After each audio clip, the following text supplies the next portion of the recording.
out there, Akronites? Welcome once again to Around Akron with Blue Green. And as always, we have an amazing show ahead of us today. I'm gonna head down to Goodwill and see what they're all about. Then it's gonna be over to Jilly's in downtown Akron to check out P&R Improv. Now to kick this show off today, I'm gonna meet up with a person that I met at Goodwill. Let's go see what Patrick Munford is all about. My mother was a avid music person. Every day she'd come home and play Count Basie's, Duke Ellington's, all of those kind of things like that, and it fascinated me. Plus she had a job that every day when she got off of work, she had to take the bus and go up Howard Street where all the clubs were, and the bus and transfer to the bus that would take us home, the Euclid bus. And while we would be waiting there, I would hear all of these jazz guys in the club playing saxophones and able to peep in. So it was an exciting time. People dressed in the suits and always, you know, ties and white shirts and big hats, that kind of situation.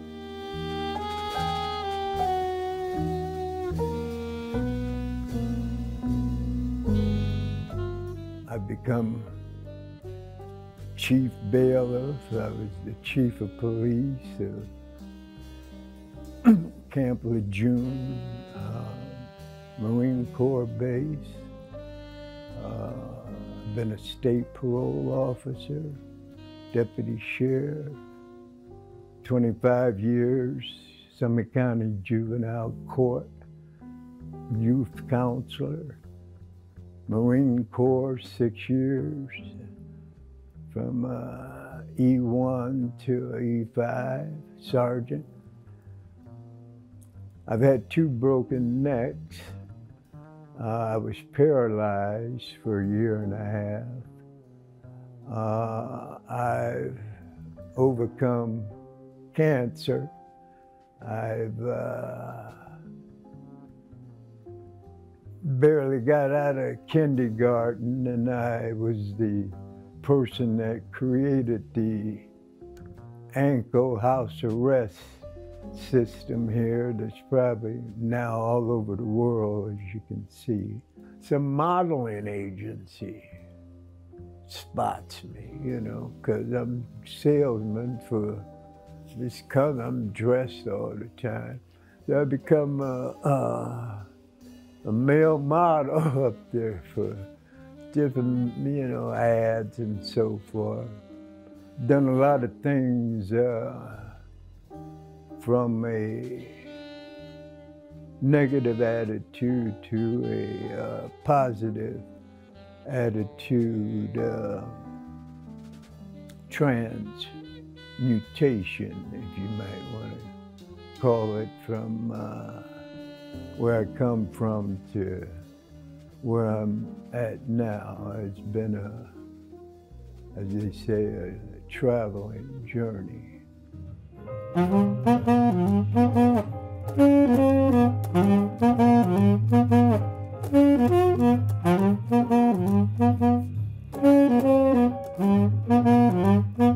The jobs meant just practice whenever I could. But when I retired, I was able to, of course, not have nothing to do except, instead of retire, rewire myself. And having that as a hobby and so forth, I decided to go out on the street corner and knock on a couple of doors, but I didn't get far. I ran into the daughter of the people that own the Zalays fruit stand there. I started off with them playing every weekend, Saturday and Sunday, from 8 in the morning to like 5 in the evening, because it helped me get so many places that it was kind of a magical thing. You know, the people that would call and take my card and have me do different backyard events for them, you know, graduations. And then I was doing fundraisers for, you know, the food bank and Cleveland Clinic. Highlight, I think, was to be able to play to those that were departing at the hospice center for Cleveland Clinic.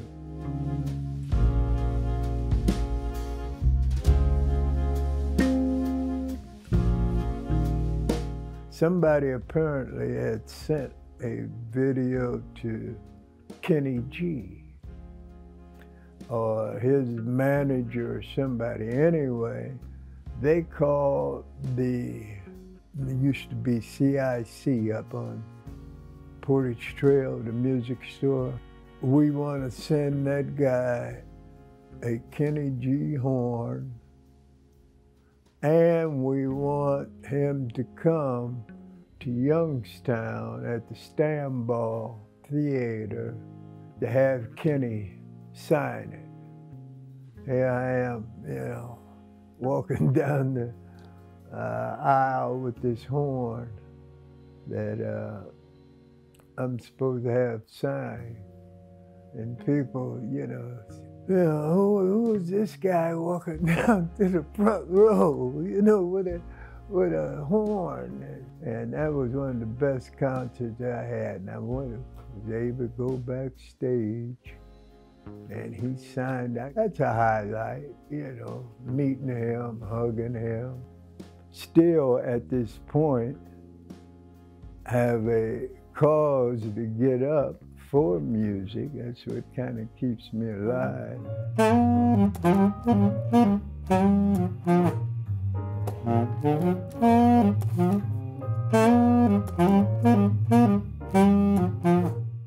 Next up, it's the P&R Improv. Let's go see what they're all about. Once upon a time, a theater company called Antic in Cuyahoga Falls, they were putting on a production of the play 1984. And then a few weeks into rehearsal, 9/11 happened. And they decided to do the play anyways. But since 9/11 had just happened, people weren't really ready to go see the play version of 1984. So the play lost some money. And so a couple people, Bob Coppage and Kathleen Walder, decided to start an improv group, which initially was to raise money for the theater group who had lost money. But then after that, they decided to keep doing it. The group started in February. Around April, I joined the group at the same time as Phil, actually.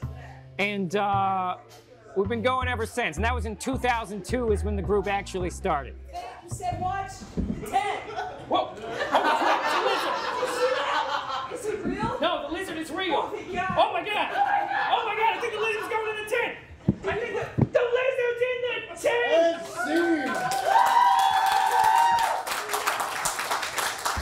Jazz musicians still have to practice, is how I would put it. We do various exercises to essentially teach us how to communicate with each other. Because ultimately, a lot of improv is just sort of an idealized form of communication, where that's really what it's all about, is people on stage reacting to each other, is how I would describe it. Hello, Tooth Fairy. Welcome back. As you can see, I've lost 3 more teeth. You should be skipping through this part. That was one of the magic. Tooth Fairy, you and I both know the magic stopped in this transaction a long time ago. By the way, I've upped my price. I would say it's pretty great. I would say that it is probably the closest that I feel to God. I don't know. It's what I do at this point. It is my way of being. It is honestly, it is an incredible, it's quite a ride. I'm at a point, I've been doing this since 2002, so to me it's almost automatic, really. I get on stage and stuff starts happening. I mean, to be honest, you're quite a disappointment, but I mean, I just want to be honest with you so that you can improve. And I still love you. But yeah, you kind of suck. Like, I'm not a huge fan. I suck. Your firstborn child and I suck. I know, it's all about that 36 hours of labor you had to go through. That's why you hate me. It's a big part of it. Yeah, but you just really hate me. You don't even want me around. Please. You just really hate me. You don't even want me around. Yeah, so what? I think that improv is a beautiful art form, and I really hope that there's a lot of improv going on here in Ohio right now, and I think that's great. There's a strong community in the Cleveland area. P&R has been doing great here in the Akron, Cuyahoga Falls area for like 20 years, 21 years actually. You don't know how scary that mask is, though. I thought there was a monster in the basement, okay? And it was right at the bottom of the stairs, and Mom, I can't go down there. Well, you gotta do this. I'm doing this therapy, okay? Here, let me put on this one. Yeah. Let me get the clown. I'll go down if you stop doing that, okay? Here, go down in the basement. The clown's down there. Please. The clown is down there. Okay, all right, hey, you go. You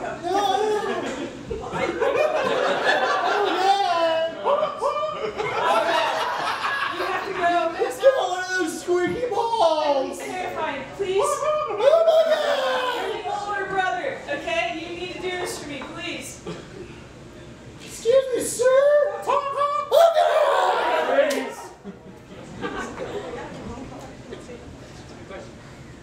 Honk, honk. Dude, that is such a hilarious bit. Oh my God. I know. No wonder they call you the best clown on earth in 1834. Thank you. So my advice would be to go see an improv show, so you know what kind of thing it is, at least from the outset. And then I would probably recommend a person take some classes or become involved in some type of organization that'd be willing to teach you the skill sets.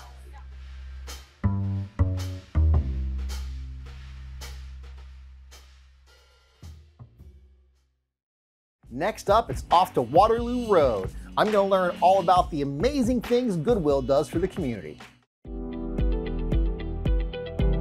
Goodwill began in Boston by Dr. Edgar J. Helms in 1902, and his idea was to help individuals in the community learn a skill, whether they were disabled, misplaced in work, could not find a job. He would collect textiles, linens, so that they could be repaired and then sold in the store, and it would then support that individual's wages. From there, other communities saw what was happening, they got wind of it and started just, kind of piecing out, kind of franchising out, if you would say, into other areas that were in need of this type of a service.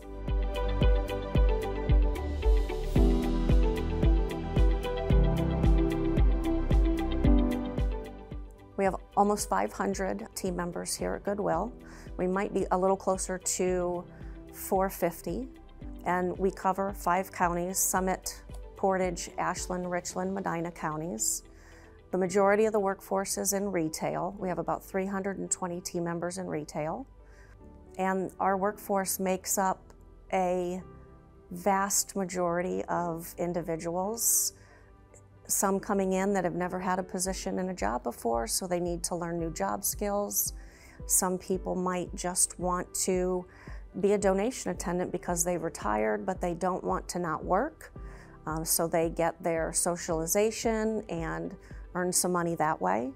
We also offer all of our facilities as training centers. So if we have people coming in from an agency, or if we have kids coming in from the school, from the JOG program, then all of our stores are available to do some training and teaching so that they can get live hands-on skills.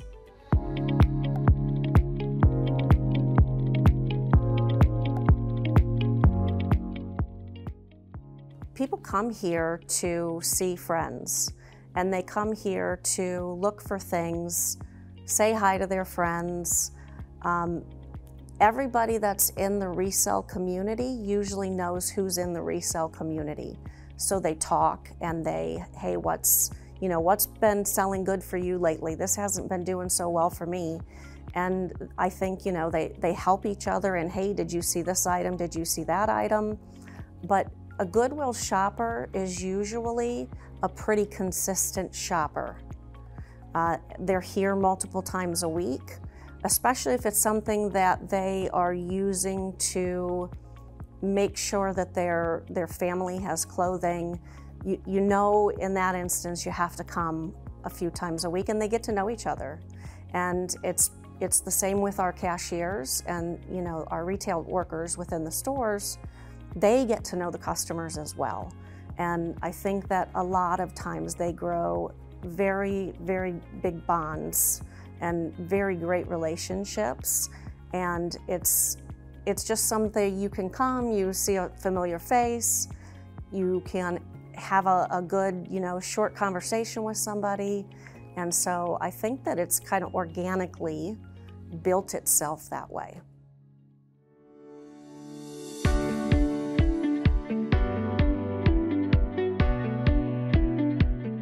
We do have a sewing center, and some of the things that they do back in the sewing center would be, first of all, for Goodwill. This sewing center makes all of our vests for our donation attendants. It makes all of the aprons and smocks for our other team members, and then we also offer those across all Goodwills to purchase. So we send them out a flyer through our intraweb, and they get back with our sewing manager, Al Sardell, to see if there's something that they can get an order placed or something specific that they might want. Al's team also does things like vests for First Energy. He also works with the Ohio Department of Transportation for sewing their vests, and our jail systems to help with their laundry bags. So there are quite a few things that they do back there. And we basically do kitting for another company. So if a company has something that they want to put together in a package, they can call us and say, hey, this is what I got. And we call Richard MacGyver very often because he will come up with some sort of a jig or apparatus to help the team members, meet the goal of getting that item kitted in how the original purchaser wants it.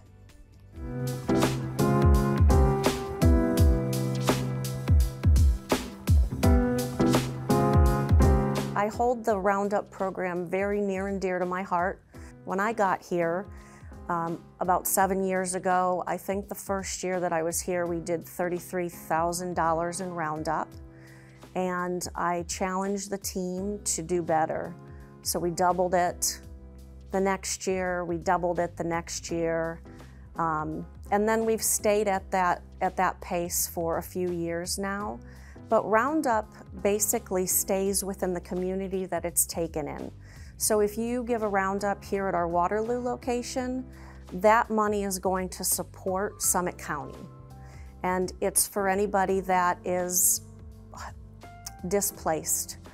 Maybe they just took in a foster child or a family member's child. Maybe they've had a fire in their home and they need to replace some items. It is something where our stores are ready to help if someone comes in with a question, and we can get the ball rolling for them with the application. And it usually is a pretty quick process, especially if they've let us know, I need this now. We do our very best. We can get it to them same day sometimes.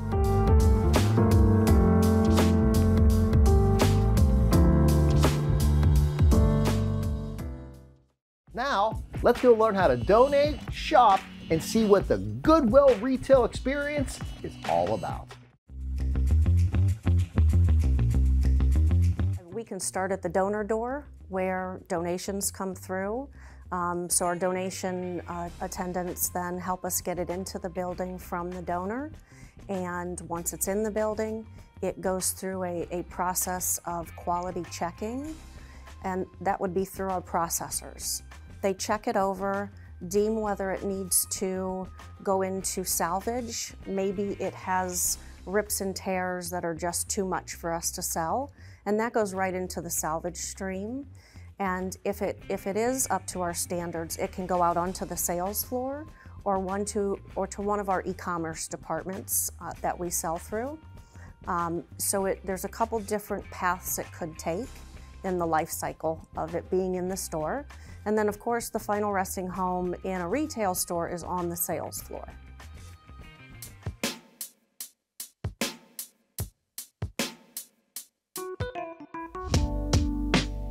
We have quite a few different e-commerce sections that we use.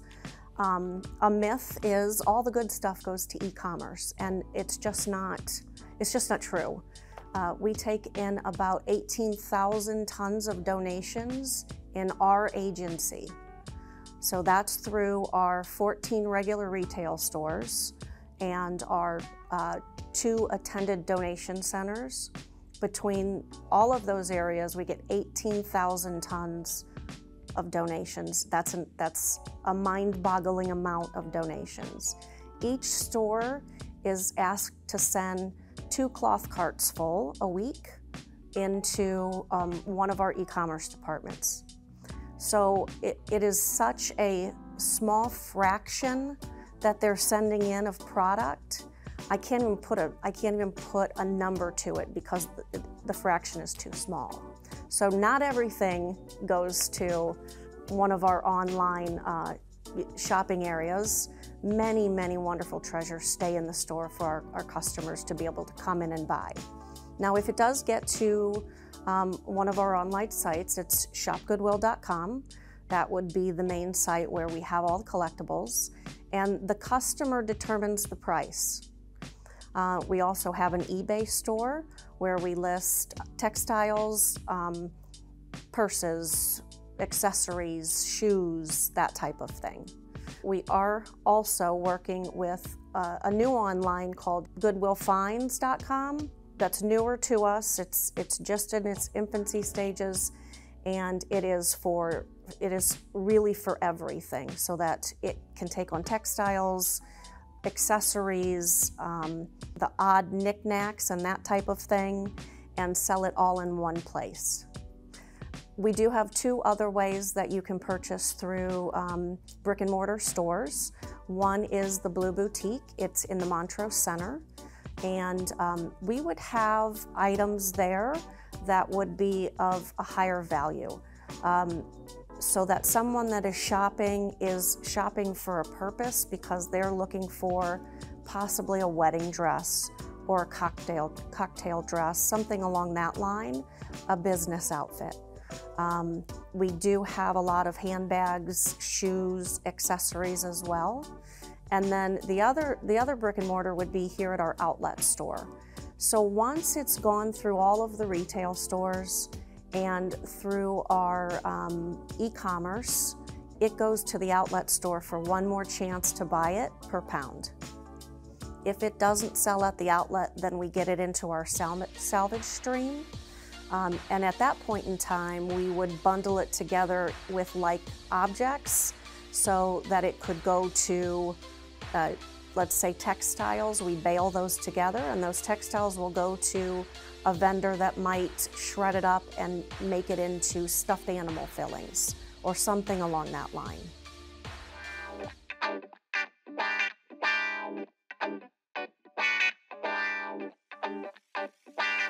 We do have a vintage collection here in our Waterloo Service Center. We use it for our annual Taste of Vintage event. That is our biggest fundraiser in November.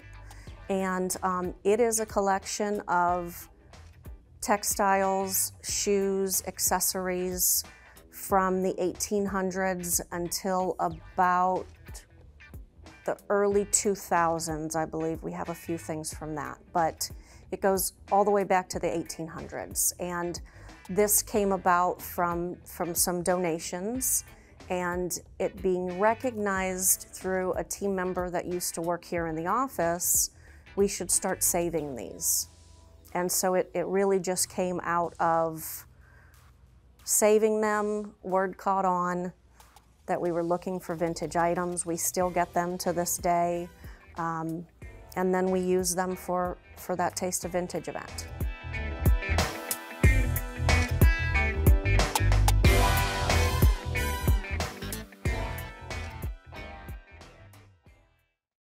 Thank you once again for watching this episode of Around Akron with Blue Green. If you have any questions or comments, you can catch me on social media. Thank you, and have an amazing day.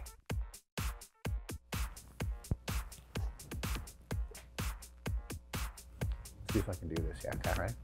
Little trick. Let's see.